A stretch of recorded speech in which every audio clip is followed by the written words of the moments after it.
le pongo. ¿Traiste la patita?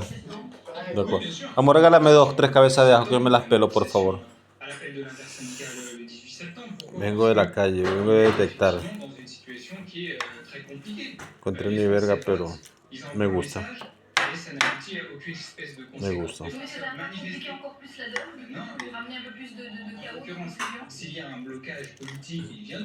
Faltan huevitos si quieres aguacate, pero está bien. Todos los días como huevo y aguacate.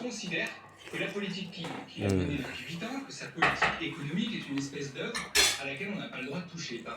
Et lorsque les Français, dans leur majorité, considèrent par exemple qu'il faut plus de justice fiscale, qu'il faut plus de justice sociale, qu'il n'est pas possible que dans un pays qui est la 7e puissance économique du monde, on ait autant de gens qui travaillent et qui vivent sous le seuil de pauvreté, font tirer un certain nombre de conséquences politiques. Et ça doit pouvoir s'exprimer, ça s'exprime dans les urnes. Et si le verdict des urnes n'est pas entendu, c'est dans la rue qu'on doit avoir la possibilité de créer ce rapport de force. Amandine Atalaya, pour rappeler que la marge de manœuvre du président, elle est effectivement limitée après une dissolution, 2 échecs, et puis la dose mathématique, qui fait que s'il ne peut plus s'allier avec le RN ou chercher un accord de non-censure avec le RN, fatalement ça va vers la gauche et il faut avoir un accord de non-censure avec les socialistes.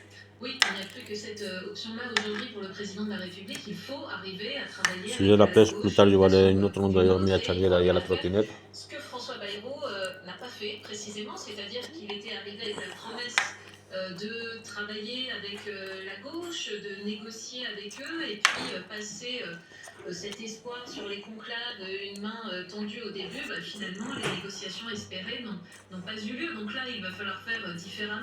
Après, Emmanuel Macron reste aujourd'hui un président acculé. Disons que un 3e Premier ministre dans cette situation, si une nouvelle fois ça ne marche pas, on voit mal comment le président de la République pourrait rééditer l'expérience du Premier ministre bloqué une 4e fois. Donc ces options se réduisent et il est vrai, là-dessus vous avez un point, qu'Emmanuel Macron n'entend pas aujourd'hui lâcher son bilan et qu'il n'entend pas laisser par exemple un Premier ministre de cohabitation gouverner pleinement, alors que certains d'ailleurs lui conseillent aujourd'hui de prendre du recul et de la distance. Nicolas Sarkozy par exemple estime qu'Emmanuel Macron aurait tout intérêt à se protéger et à laisser un Premier ministre de cohabitation gouverner.